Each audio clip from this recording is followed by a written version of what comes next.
আসসালামু আলাইকুম everyone, welcome to Afsara's mini kitchen. আমি আজকে তৈরি করব একদম মিষ্টির দোকানের মতো লেমন বারফি বা লেমন সন্দেশ। আমার মনে হয় আমরা যখনই মিষ্টির দোকানে যাই আমাদের সবার কিন্তু নজর এই লেমন বারফির দিকেই থাকে, কারণ এই সন্দেশটা এতটাই সুন্দর আর এতটাই কালারফুল, আমার নজর তো অন্য কোনো দিকে যায়ই না। এই সন্দেশগুলি শুধু দেখতেই সুন্দর না, খেতেও কিন্তু খুবই টেস্টি। যারা খেয়েছেন তারা তো এই লেমন বারফির টেস্ট সম্পর্কে জানেনই, আর যারা এখনো খান নাই তারা এই রেসিপিটি ফলো করে অবশ্যই ট্রাই করবেন। আমার কাছে মনে হয়েছে বাসায় তৈরি করা এই লেমন বারফির টেস্টটা বেশি ভালো হয়, কারণ নিজেদের পছন্দ মতো মিষ্টিটা অ্যাডজাস্ট করতে পারি। দোকানের কিনা লেমন বারফিটাতে মিষ্টির পরিমাণটা আমার কাছে বেশি মনে হয়, যেটা কিনা সবাই খেতে পারে না।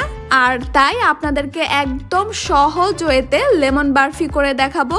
লেমন বারফি তৈরি করা যতটা ঝামেলা ভাবছেন, পুরো ভিডিওটি দেখার পর কিন্তু বুঝতে পারবেন এই বারফিটা তৈরি করা কতটা সহজ। আচ্ছা, তাহলে বানানো শুরু করে ফেললাম। প্রথমে আমি একদম শুকনো একটা প্যান নিয়েছি, এবার দিয়ে দিচ্ছি 1.5 কাপ ময়দা। আপনারা কিন্তু এখানে আটাও দিতে পারেন, কোনো সমস্যা নেই। এবার আমি এই ময়দাটাকে চুলার আঁচটা একদম লোতে রেখে 2 মিনিটের জন্য ভেজে নিব। চুলার আঁচটা কিন্তু একদমই বাড়ানো যাবে না, তাহলে কিন্তু ময়দাটা লালচে হয়ে যাবে, যেটা আমি একদমই চাচ্ছি না। ময়দাটা শুধু কাঁচা ভাবটা দূর করার জন্য একটু ভেজে নিব। ময়দাটা থেকে কাঁচা ভাবটা দূর হয়ে গেছে। এবার আমি চুলা থেকে ময়দাটা নামিয়ে অন্য একটা পাত্রে রেখে দিচ্ছি। এবার অন্য একটা প্যানে আমি নিয়ে নিচ্ছি 1 কাপ পানি, দিচ্ছি 1 কাপ চিনি।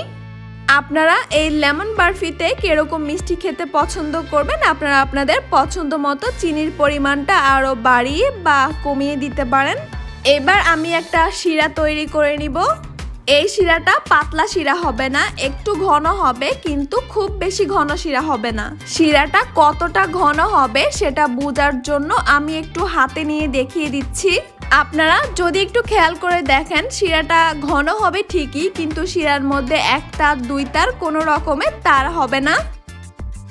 এবার আমি চুলাটাকে অফ করে দিচ্ছি, কিন্তু শিরাটাকে ঠান্ডা করা যাবে না। সঙ্গে সঙ্গে এই শিরার মধ্যে দিয়ে দিচ্ছি 1 কাপ গুঁড়ো দুধ। এবার এই গরম শিরার মধ্যে আমি এই গুঁড়ো দুধটাকে খুব ভালোভাবে মিশিয়ে নিচ্ছি। গুঁড়ো দুধটা মিক্স হতে একটু সময় লাগবে, তাই একটু সময় নিয়ে ভালোভাবে মিক্স করতে হবে, যেন কোনো ধরনের লাম্পস না থাকে।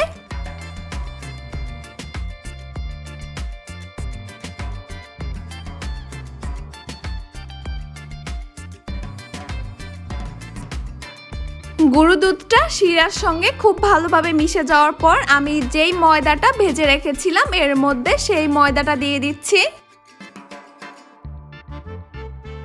এবার এই ময়দাটাকেও খুব ভালোভাবে মিশিয়ে নিতে হবে।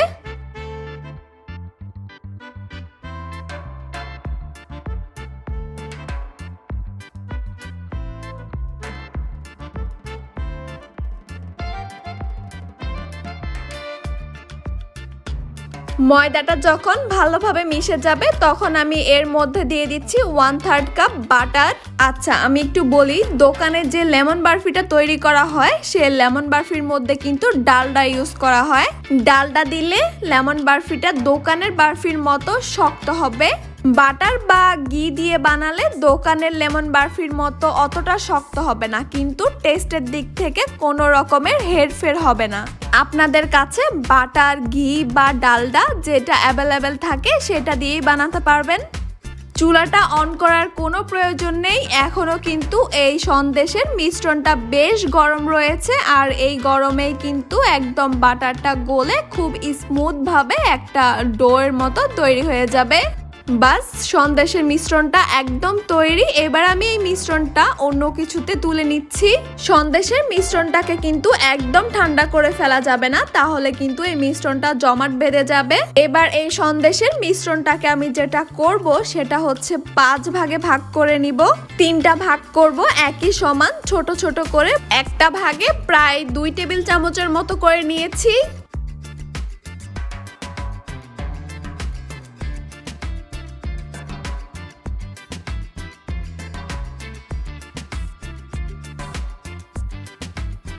এবার বাকি যে সন্দেশের মিশ্রণটা আছে সেইখান থেকে দুই ভাগে ভাগ করব। একটা ভাগ থাকবে কিছুটা ছোট আর একটা ভাগ হবে একটু বড়। আপনাদেরকে একটু দেখে বুঝে নিতে হবে আমি এই সন্দেশের মিশ্রণটাকে কিভাবে ভাগ করেছি।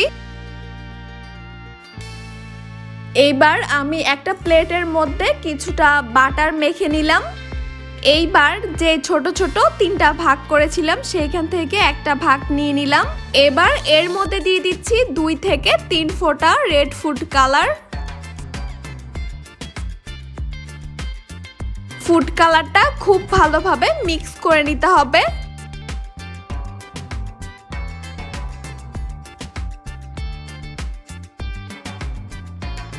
মিক্স করা হয়ে গেলে আমি এই ডোটাকে একটা সাইডে রেখে দিচ্ছি।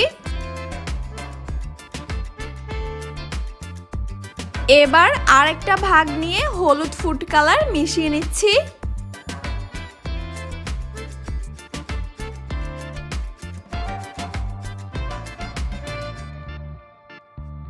বাকি অংশটার মধ্যে মিশিয়ে নিচ্ছি সবুজ কালার।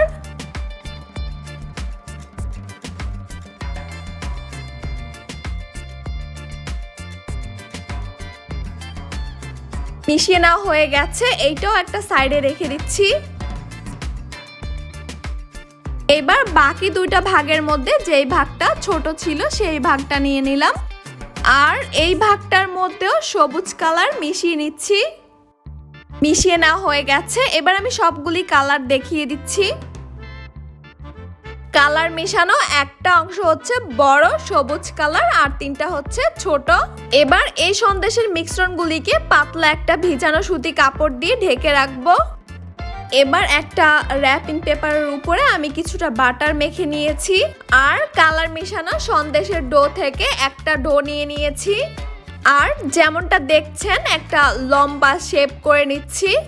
এইটা একটা সাইডে রেখে আরেকটা ডো নিয়ে নিব আর সেম ভাবে এটাকেও একটা লম্বা শেপ করে নিব।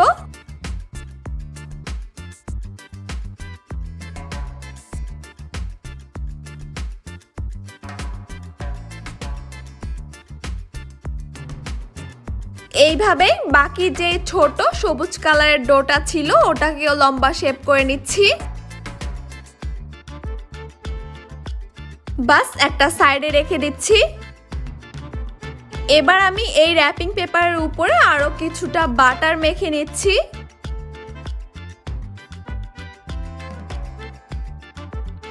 এবার যে একদম বড় অংশটা ছিল যেটাতে কোনো কালার মিশানো হয়নি সেটা নিয়ে নিচ্ছি আর এতক্ষণে এই সন্দেশের মিশ্রণটা কিন্তু বেশ শক্ত হয়ে গেছে। ভয় পাওয়ার কোনো কারণ নেই, এইভাবে হাত দিয়ে কিছুক্ষণ মেখে নেওয়ার পর এই সন্দেশের মিশ্রণটা আবার আগের মতোই সফট হয়ে যাবে। এবার এই সন্দেশের মিশ্রণটাকে আমি হালকা হাতে রুটির মতো করে বেলে নিব।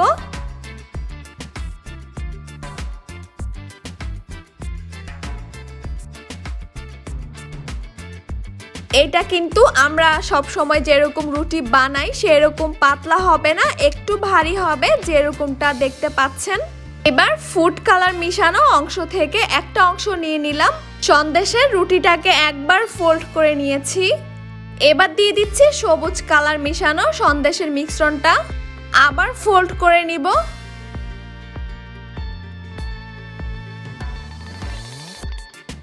এবার দিয়ে দিচ্ছি হলুদ কালার মিশানো সন্দেশের মিশ্রণটা, সেম ভাবে আবার ফোল্ড করে নিব। এবার র্যাপিং পেপার সহ আমি এটাকে একটা রোল করে নিচ্ছি।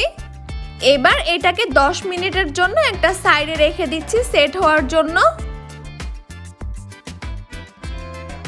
আবার একটা র্যাপিং পেপার দিয়ে নিলাম আর এটার মধ্যেও বাটার মেখে নিচ্ছি।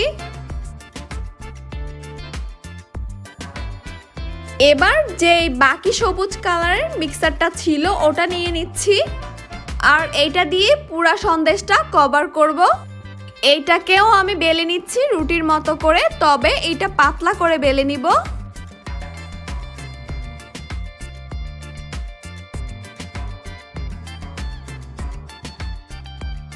এবার আগে যে সন্দেশের রোলটা করে রেখেছিলাম সেই রোলটা এখানে দিয়ে দিচ্ছি। এইটাকেও এবার ফোল্ড করে করে রোল করে নিচ্ছি।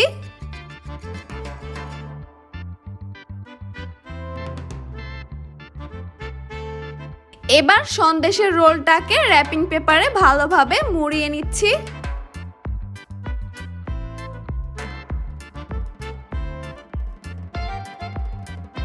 এবার আমি এই সন্দেশের রোলটাকে আরো কিছুটা লম্বা করে নিচ্ছি। আপনারা কিন্তু চাইলে এইভাবেই রেখে দিতে পারেন।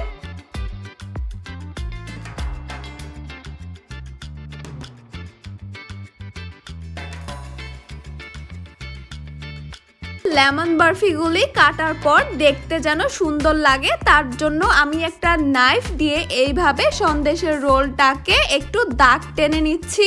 এই কাজটা খুবই হালকা হাতে করতে হবে, র্যাপিং পেপারটা যেন ছিঁড়ে না যায় আর এই দাগগুলিও যেন খুব ডিপ না হয়।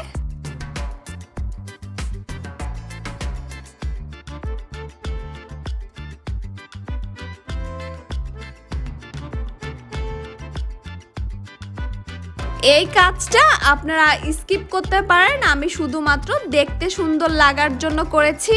এবার এই সন্দেশের রোলটাকে আমি নর্মাল টেম্পারেচারে রেখে সেট করব। আমি 2 ঘন্টা এইভাবেই রেখে দিচ্ছি, আমি কিন্তু ফ্রিজে রেখে সেট করব না। 2 ঘন্টার মধ্যেই আমাদের লেমন বারফিটা একদম ভালোভাবে সেট হয়ে গেছে। এইবার আমি 2 পাশ থেকে এলোমেলো অংশগুলি কেটে নিচ্ছি।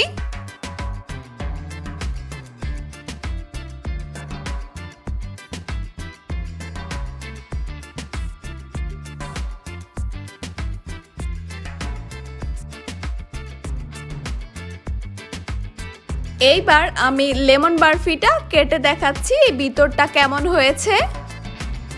দেখতেই পাচ্ছেন কত সুন্দর হয়েছে লেমন বারফি বা লেমন সন্দেশটা। এবার আমি পুরো সন্দেশটা কেটে নিচ্ছি। আমি আমার পছন্দ মতো কেটে নিচ্ছি, আপনারা আপনাদের পছন্দ মতো কেটে নেবেন। বাস তৈরি হয়ে গেল খুবই সুন্দর আর খুবই মজাদার লেমন বারফি বা লেমন সন্দেশ। আমি আশা করছি আমার এই রেসিপিটি আপনাদের খুবই ভালো লেগেছে, আর ভালো লাগলে আপনারা অবশ্যই বাসায় ট্রাই করে দেখবেন। বাসায় ট্রাই করলে আমাকে কমেন্ট সেকশনে জানাতে পারেন কেমন হয়েছে, অথবা আমার সঙ্গে পিকচার শেয়ার করতে পারেন আমার ইনস্টাগ্রামে বা ফেসবুক পেজে। আমি লিঙ্কগুলি ডেসক্রিপশন বক্সে দিয়ে দিব। এইরকমই সহজ কিন্তু মজাদার আরো অনেক রেসিপি পেতে চাইলে আমার চ্যানেলটি সাবস্ক্রাইব করবেন, আর পরবর্তী ভিডিওর নোটিফিকেশন পাওয়ার জন্য বেল বাটনটিও অন করে রাখবেন। ভিডিও রিলেটেড কোনো কোশ্চেন অথবা কোনো রেসিপি দেখতে চাইলেও আমার কমেন্ট সেকশনে জানাতে পারেন। আর এই ভিডিওটি ভালো লাগলে একটা লাইক দিবেন, ফ্রেন্ডস এবং ফ্যামিলির সঙ্গে শেয়ার করবেন। এই লেমন বারফিটা খেতে কেমন হয়েছে সেটা তো এখনো বললামই না, একবার ট্রাই করলে বুঝতে পারবেন দোকান থেকে কিনে আনা লেমন বারফি থেকে। মাশাআল্লাহ, এই লেমন বারফিটা অনেক বেশি টেস্টি হবে।